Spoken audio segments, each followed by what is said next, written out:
Imaginemos por un momento una sala en el exclusivo barrio londinense de Saint James. Hay murmullos discretos, trajes hechos a medida. Sí. Y copas de champán de esas que, bueno, cuestan más que un alquiler medio. Exacto.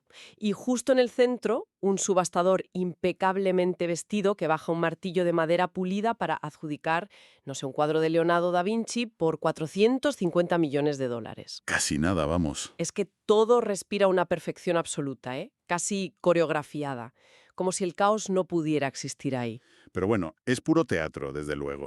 O sea, es una puesta en escena diseñada al milímetro para proyectar que todo en ese entorno es inmaculado. Claro, Que la belleza y el valor se calculan con una precisión matemática donde, como dices, el caos simplemente no tiene cabida. ya, pero claro, si levantalas la alfombra de esa sala de subastas perfecta, lo que revelan los documentos y archivos financieros que estamos analizando hoy es una realidad asombrosamente distinta. Totalmente distinta. Es otro mundo. Porque detrás de los diamantes y los óleos renacentistas hay un laberinto de comisiones brutales, litigios internacionales por arte saqueado por la Gestapo.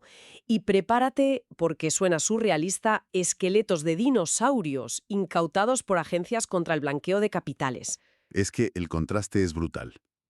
Tú ves el glamour en la superficie, el champán, pero la maquinaria operativa que hay debajo, la que realmente mueve los hilos, es intrincada, Muy intrincada. a veces despiadada y muy, muy compleja. Y precisamente esa es la misión de nuestra inmersión de hoy. Contamos con una montaña de datos, desde registros históricos del siglo XVIII hasta informes financieros y recortes de prensa sobre una de las instituciones más antiguas y elitistas del mundo, que es Christie's. Eso es. Para quienes buscan aprender y comprender el mundo del arte, hay que dejar claro que esto no es solo un repaso de cuadros bonitos, para nada. ¿Qué va, qué va? Es una radiografía de cómo la humanidad asigna valor económico a la historia, a la cultura y a veces a la pura controversia. Es que fíjate en la trayectoria de esta institución. O sea, estamos hablando de una entidad fundada en 1766 en Londres por James Christie. En plena ilustración y de lujo del siglo XXI. Es una barbaridad. Sobrevivir más de 2 siglos y medio en un mercado tan volátil no es cuestión de suerte, desde luego. Ni mucho menos. Hay una estrategia de supervivencia muy agresiva detrás. Vale, vamos a desglosar esto, porque el modelo de negocio puro y duro es fascinante.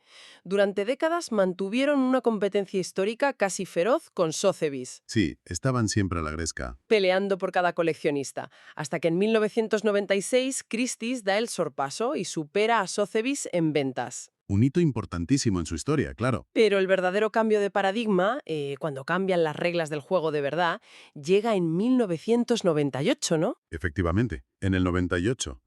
Porque, a ver, a pesar de vender más que su rival, los márgenes de beneficio de Christie's estaban sufriendo. Y ahí es cuando entra en escena el holding Group Artemis. El del magnate francés François Pinault. Ese mismo. Compran la totalidad de la empresa por 1.200 millones de dólares. Madre mía, 1.200 millones en los 90. Una locura. Y ese movimiento es clave porque Christie's deja de cotizar en la Bolsa de Londres, O sea que se vuelve privada. 100% privada. Y claro, al ser privada, la cosa cambia. Porque yo al revisar las cuentas veo que ya no tienen que rendir cuentas públicamente de la misma manera. Y aquí es donde los documentos financieros muestran cómo hacen dinero realmente.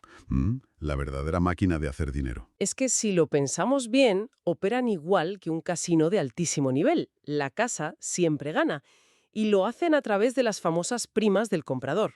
Ese es el núcleo del negocio. Y es algo que sorprende a mucha gente. O sea, la gente suele pensar que la casa de subastas solo se lleva un pequeño porcentaje del vendedor. Claro, como una inmobiliaria, ¿no? Exacto. Pero la realidad es que el comprador asume una carga tremenda. Tremendas poco. Porque he visto las tablas de comisiones y pueden llegar a cobrar un 26% sobre el precio de martillo. Así es, en los primeros tramos de la venta. Un 26%. A ver, si alguien adjudica una obra por varios millones, es una cantidad indecente de dinero solo en tasas. ¿Por qué alguien acepta pagar eso en lugar de buscar una venta privada? Pues porque no estás pagando solo la transacción administrativa. Estás pagando el acceso. Ajá. Estás pagando por entrar en una sala donde sabes que tienes a los principales multimillonarios del planeta compitiendo. Christie's pone la infraestructura, El marketing global, la legitimidad ¿Y el champán? y el champán, por supuesto. Esa estructura de comisiones escalonada es lo que les permitió reportar unas ventas totales récord de 8.400 millones de dólares en 2022. 8.400 millones. ¡Qué locura! Y ojo, que en 2025 reportaron 6.200 millones. Son cifras impresionantes. Y es evidente que no tienen intención de frenar, porque en marzo de 2026, para celebrar su 260 aniversario, presentaron un nuevo estrado, un rostrum, Sí, diseñado nada menos que por Johnny Ive y Love From.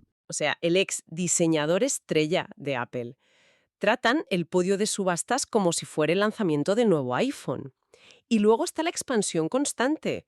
En septiembre de 2024 compraron la casa de coches clásicos Goodin Company. Y en Asia hicieron un movimiento interesantísimo, trasladándose al rascacielos de Henderson en Hong Kong. Que es un edificio espectacular, por cierto. Pues mira, te explico por qué es importante el cambio de modelo. Si miramos a los años 80, Christie's subastaba principalmente arte impresionista. Ahí estaba el dinero. Los Monet, los Renoir... Exacto. Pero hoy en día el foco se ha desplazado hacia el arte contemporáneo y sobre todo hacia el mercado asiático. Claro, van hacia donde está el dinero fresco. Se adaptan constantemente, no se aferran a lo que funcionaba hace 40 años. Bueno, aquí es donde la cosa se pone realmente interesante. Ya hemos establecido cómo ganan dinero, pero vamos a analizar qué es lo que venden exactamente para alcanzar esos miles de millones. Porque las cifras de las obras en sí son de otra galaxia. Rompen cualquier esquema lógico. A ver, empezamos por el récord absoluto. El Salvator Mundi de Leonardo da Vinci. 450,3 millones de dólares en 2017. Y se lo llevó un príncipe saudí. 450 millones por una sola pintura. Pero no hace falta irse al Renacimiento, ¿eh? En 2022 subastaron la colección de Paul Allen, el cofundador de Microsoft. Esa venta fue histórica. Generó más de 1.500 millones de dólares. Y hubo 6 obras, 6, por encima de los 100 millones cada una. Incluyendo aquel cuadro de Seurat. En 2024, un Magritte por 121 millones. Ya hace nada, en 2025, una obra de Marlene Dumas por 13,6 millones. Y a ver, los informes muestran que no todos son óleos antiguos. También venden cultura pop y, bueno, rarezas absolutas. Han sabido capitalizar el fetichismo histórico, sin duda. Ya te digo, hablamos de la venta de coches de Elton John, accesorios de James Bond que recaudaron casi 7 millones de libras para beneficencia, o el vestido de Audrey Hepburn en Desayuno con Diamantes. Que eso tiene un valor icónico innegable. Claro, lo del vestido lo entiendo, pero luego ves el auge del formato digital. En 2021 venden un NFT del artista Beeple por 69,3 millones de dólares. El famoso archivo JPG. Exacto, un archivo digital. Y la pregunta que yo me hago como analista de estos datos es, ¿se está valorando el arte en sí? ¿O simplemente se está comprando la exclusividad y, bueno, el bombo publicitario, el hype? Si conectamos esto con el panorama general, la casa de subastas actúa aquí como un validador cultural absoluto. ¿En qué sentido?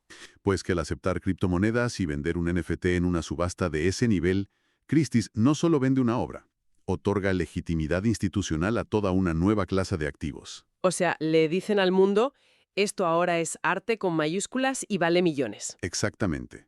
Validan el formato ante los ojos de las élites financieras. Pues si nos parecía extraño vender un archivo por casi 70 millones, vamos a pasar a otra categoría que ha explotado recientemente y que es puro caos. El mercado jurásico. Huesos prehistóricos, billetes y dinosaurios. Es una locura lo que ha pasado con los fósiles. La fiebre de los dinosaurios empezó a despuntar a lo bestia en 2020, cuando vendieron el esqueleto del T-Rex llamado Stan por 31,8 millones de dólares. Y en 2022 vendieron un Deinonychus, a quien llamaron Héctor, por 12,4 millones. Y ojo, que para noviembre de 2025 ya tienen programada la subasta de un caenagnátido llamado Spike. Pero claro, donde hay millones, hay problemas legales. Inevitablemente. En noviembre de 2022 tuvieron que retirar un T-Rex llamado Shen porque, sorpresa, gran parte del esqueleto era una réplica hecha con moldes de Stan. Fue un tropiezo monumental de relaciones públicas. Y luego está el caso policial. Diciembre de 2024. Venden 2 esqueletos de Allosaurus y un Stegosaurus por 15,7 millones. Y en 2025, la Agencia Nacional contra el Crimen del Reino Unido los incauta en Singapur. Sí, por una investigación internacional de blanqueo de capitales. A ver, es que piénsalo. Comprar un dinosaurio para el salón de casa es como comprar una pirámide entera. Privatizas la historia natural. Mm. Y eso genera un debate ético profundísimo, porque hay que reflexionar sobre lo que sucede cuando los caprichos de los multimillonarios compitan con museos públicos. Claro, un museo no puede pagar. Un museo de ciencias naturales no puede gastarse 31 millones en un fósil, y al final esos especímenes desaparecen en colecciones privadas, alterando completamente la investigación científica. Y esto del blanqueo de dinero con los dinosaurios nos sirve de puente perfecto para adentrarnos en, bueno, el lado más oscuro de Christie's, la legalidad y la ética de dónde provienen los objetos que venden. Las sombras del imperio, por así decirlo. Porque a nivel corporativo, el gran escándalo estalló en el año 2000. Hubo un acuerdo secreto de fijación de precios con Sotheby's. Sí, pactaban las comisiones a espaldas de los clientes. Y todo salió a la luz por la confesión de un empleado de Christie's al FBI, lo que resultó en un pago civil conjunto de más de 500 millones de dólares. 512 millones, para ser exactos. Fue un golpe brutal a su reputación. Pero es que, si miramos los informes recientes, las críticas por falta de transparencia continúan hoy en día, especialmente con el arte saqueado y el problema del origen. El tema de la procedencia. Y siendo estrictamente imparciales con los datos, hay ejemplos muy concretos. En 2023 se canceló la segunda venta de la colección de joyas de Heidi Horten por las presiones sobre los vínculos de su fortuna con la época nazi. Sí, generó muchísimo rechazo institucional. Y también están las esculturas del Zodíaco saqueadas del antiguo Palacio de Verano de Pekín, o los litigios por arte expoliado por la Gestapo. Como los casos de las familias Graf y Rosenthal. O la restitución a los herederos de Proust en 2023. Y ni hablemos de los objetos de origen colonial. El busto de Tutankamón, las placas de Benín o las antigüedades compradas por Hobby Lobby y Michael Steinhardt. Es una lista larguísima, la verdad. A ver, yo presiono un poco con esto porque no estamos hablando de cosas del pasado lejano. Son juicios e incautaciones que ocurren hoy en día.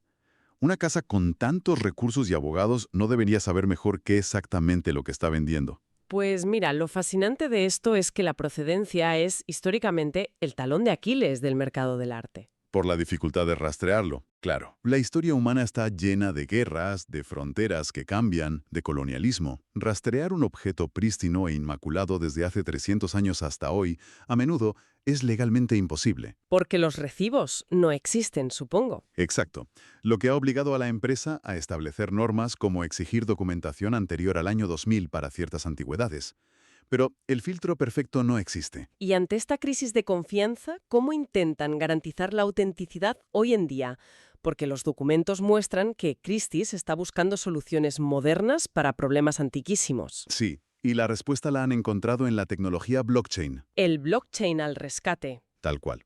En 2018 empezaron a introducir pasaportes digitales basados en blockchain para garantizar un registro de propiedad inalterable. Y luego vimos los hitos de octubre de 2024, como la subasta de arte digital del ex embajador Trevor Treina. Y la primera venta en vivo de una obra inscrita directamente en el protocolo Ordinals de Bitcoin. La obra Ascent. Que básicamente significa que la obra vive dentro de la red Bitcoin y es tecnológicamente indestructible. Inalterable, sí. Ese es el gran atractivo. Pero claro, hay un contraste brutal con la vulnerabilidad física. Porque, a ver, Christie's intentó proteger el arte físico en sus instalaciones de alta tecnología en Red Hook, en Brooklyn. Las instalaciones de CFIS. Inauguradas en 2010 con una inversión de 30 millones de dólares. Era como un búnker, pero la naturaleza venció a la tecnología. En 2012, el huracán Sandy inundó las instalaciones. Fue un desastre absoluto. Provocó demandas millonarias por negligencia por parte de aseguradoras. Hablamos de los casos Piatigorsky y Neyman. Entonces, a ver, ¿qué significa todo esto? ¿En qué sentido? Pues en la paradoja de usar una tecnología indestructible, como la cadena de bloques, para registrar objetos físicos que pueden ser destruidos en cuestión de horas por una simple tormenta. Ilustra perfectamente la dualidad del mercado del arte moderno. O sea, la obsesión humana por poseer algo único choca constantemente con la fragilidad del mundo físico y la implacabilidad de la naturaleza. Es poético y trágico a la vez. Bueno, para resumir un poco esta inmersión que hemos hecho hoy, hemos visto cómo una casa que empezó vendiendo en 1766 se ha mantenido en la cima combinando innovación, Con rostrums de Johnny Ive, ventas de NFTs, pasaportes blockchain. exacto, combinando eso con la comercialización despiadada de la historia, desde arte renacentista hasta dinosaurios manchados por escándalos legales y de blanqueo. Es un ecosistema complejísimo. Y para quienes nos escuchan, recuerden que detrás de cada titular sobre un cuadro vendido por cientos de millones hay una intrincada red de leyes internacionales, egos multimillonarios y lecciones de historia. Muchísima historia, sí. Y para despedirnos, quiero dejar una reflexión totalmente nueva para que cualquiera que analice esto la explore por su cuenta. A ver. A medida que la tecnología blockchain hace que la procedencia y la propiedad digital sean 100% verificables, mientras el arte físico envejece, es robado o se destruye en inundaciones como la de Sandy, llegará un día en que el pasaporte digital de una obra de arte sea considerado más valioso o importante que el propio objeto físico colgando en la pared. Una pregunta excelente para el futuro del mercado. Ahí lo dejamos.